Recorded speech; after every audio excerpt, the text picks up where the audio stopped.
ব্যস্ততম শহরের সকল মানুষ যেন যন্ত্রের মতো, সকলেই তার কাজের জন্য তার তার মতো করে এগিয়ে যাচ্ছে। কেউ যেন কাউকে চেনে না।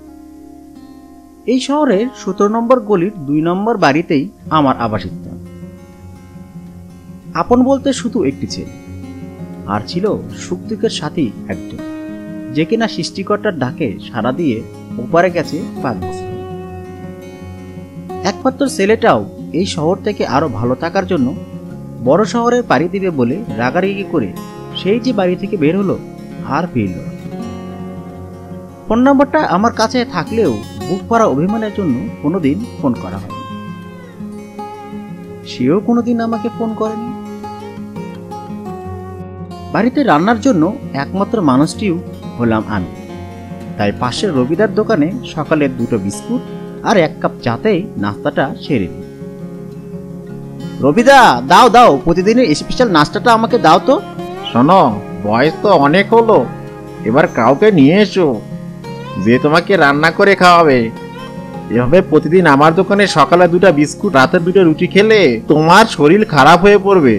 অনেক তো হলো, এবার কিছু তো করো।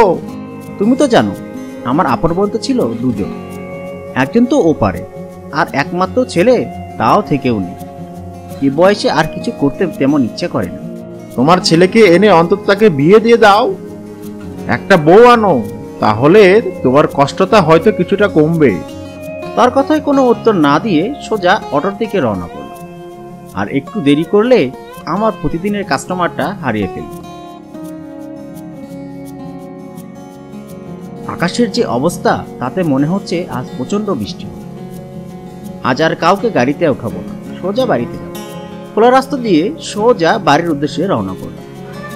কিছু দূর যাওয়ার পর রাস্তার পাশে একজন মধ্যবয়সী মানুষকে চোখে পড়ল, যে কিনা একাকী দাঁড়িয়ে রয়েছে সেই জায়গায় যেখানে কেউ সহজে দাঁড়ায় না।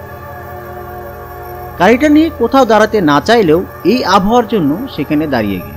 এই আবহাওয়ায় আপনি যে এখানে দাঁড়িয়ে আছেন, এই সময় এখানে দাঁড়িয়ে একটা গাড়িও পাবেন না, তা যাবেনটা কোথায়? লোকটি কোনো কথা না বলে আমার দিকে তাকিয়ে রইল। মনে হচ্ছিল যেন কোনো পাথর হয়ে যাওয়া কেউ আমার দিকে তাকিয়ে রয়েছে, আর চারপাশটা যেন ঠান্ডা হয়ে যাচ্ছিল। দিকে মনে হচ্ছিল এ যেন কোনো জীবন্ত ব্যক্তি নয়। কি হলো? আমি আশ্রমের মোড়টাতে যাব, আপনি কি আমাকে নিয়ে যাবেন? তার কথাগুলো শুনে আমার শরীরের কম্পন শুরু হলো, কারণ উনি যে মোড়টার কথা বলতেন সেই মোড়টাকে নিয়ে নানা ধরনের জল্পনা কল্পনা ও অনেক ধরনের ভয়ানক কাহিনী রয়েছে। আর এই সময় তো ওখানে যাওয়াটা একেবারে নিরাপদ নয়। এর আগে যারাই ওখানে গেছে তাদের সাথে কোনো না কোনো কিছু ঘটেছে। এই এলাকাতে মাত্র হাতে গোনা কয়েকটা বাড়িতে মানুষ বাস করে, তারাও সন্ধ্যা হওয়ার সাথে সাথেই বাড়িতে চলে যায়। কিন্তু এই সময় যদি আমি তাকে ছেড়ে চলে যাই, তাহলে সে কোনো ধরনের অটো পাবে না। ঠিক আছে, উঠুন, কথাটা বলতেই দাঁড়িয়ে থাকা লোকটিকে দেখতে পেলাম না। খেয়াল করলাম তিনি এরই মধ্যেই গাড়িতে উঠে পড়েছেন। তাকে কিছু না বলে এগোতে থাকলাম। কিছুটা পথ যাওয়ার পর যখন সেই আশ্রমের রাস্তাটায় পৌঁছলাম, সাথে সাথে মনে হচ্ছিল চারপাশটা কেমন জানি আরো নিস্তব্ধ হয়ে যাচ্ছে আর অন্ধকারে চেয়ে যাচ্ছে। তুমি বাড়িতে একা থাকো, তাই না? তার কথাটা অনেক ছোট করে আমার কানে এসে পৌঁছাল। কথা শোনা মাত্র আমার মনে হচ্ছিল স্পনটা বেড়ে যাচ্ছে, কারণ আমি বাড়িতে একা থাকি সে কিভাবে জানল? তার মুখটাকে ভালো করে মনে করার চেষ্টা করল। তাকে কি আমি আগে কোথাও দেখেছি? আপনি আমাকে চেনেন? আপনার সাথে কি আমার আগে কখনো দেখা হয়েছে? লোকটি কোনো উত্তর দিলেন না। তার উত্তর না পেয়ে আমিও আর তাকে কোনো প্রশ্ন করলাম না। অটোটা যখন আশ্রমের মোড়ের কাছাকাছি আসলো, ঠিক তখনই, তোমার স্ত্রী 5 বছর হলো মারা গেছে, তাই না? হ্যাঁ, কিন্তু আপনি কিভাবে জানলেন? লোকটি এবারও কোনো কথা বলল না, সোজা অটো থেকে নেমে চলে গেলেন। অটোটা ঘোরাতে যাব, ঠিক তখনই দেখলাম অটোর সিটে কিছু একটা পড়ে আছে। যা চোখে পড়ল তা দেখে পুরো শরীর ঠান্ডা হয়ে গেল। এটি ছিল একটি খবরের কাগজ, যেখানে একটি নিউজ ছিল। 2 বছর আগে একটি ছেলেকে এখানে হত্যা করা হয়। যার রহস্য এখনো খুঁজে বের করা হয়নি। ওখানে আর এক মুহূর্ত দেরি না করে অটোটা ঘুরিয়ে বাড়ির দিকে রওনা করলাম। সেদিন রাতে আমি ঘুমাতে পারিনি। এটা কিভাবে সম্ভব? খবরের কাগজে যে ছবিটি দেখেছিলাম তা ছিল হুবহু ওই যাত্রীর মতো দেখতে। তাহলে কি এই সেই ব্যক্তি?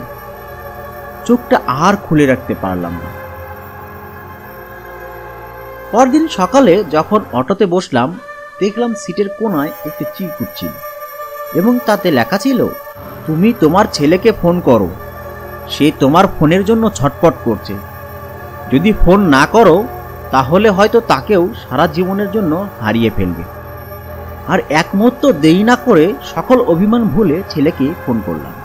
অন্তু বাবা, কেমন আছিস? বাবা, আমি তোমার ফোনের অপেক্ষায় ছিলাম।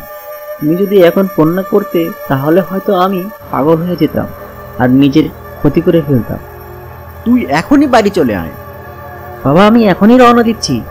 আমার সমস্যার সমাধান তোমার কাছে একমাত্র রয়েছে। ছেলেটা ছোটবেলা থেকেই আমার কাছেই বড় হয়েছে। তার সকল ধরনের আলোচনা ছোটবেলা থেকেই আমার সাথেই করত। কিন্তু ওর মাকে ভালো চিকিৎসা না করাতে পারায় সে রেগে বাড়ি থেকে চলে যায়। তুই এসেছিস? বাবা, আমাকে বাঁচাও। তার মুখে সব কথাগুলো শুনে গতকাল ঘটে যাওয়া ঘটনা এর অর্থ আমার একেবারে পরিষ্কার হয়ে গেল। যে লোকটির কথা পত্রিকায় ছাপানো হয়েছিল এ হত্যার একমাত্র সাক্ষী ছিল অন্তু। তাই হয়তো তাকেও। শোন, তুই যা জানিস সবকিছু পুলিশের কাছে বলে দিবি। তাতে অপরাধী শাস্তি পাবে আর তুইও স্বাভাবিক হবি। পুলিশের কাছে সকল ঘটনা বলার পর পুলিশ সেই অপরাধীকে ধরে ফেলে। এরপর থেকে অন্তু ও স্বাভাবিকভাবে চলতে শুরু করে আর দুজন একসাথে আবারও আমরা থাকতে শুরু করি।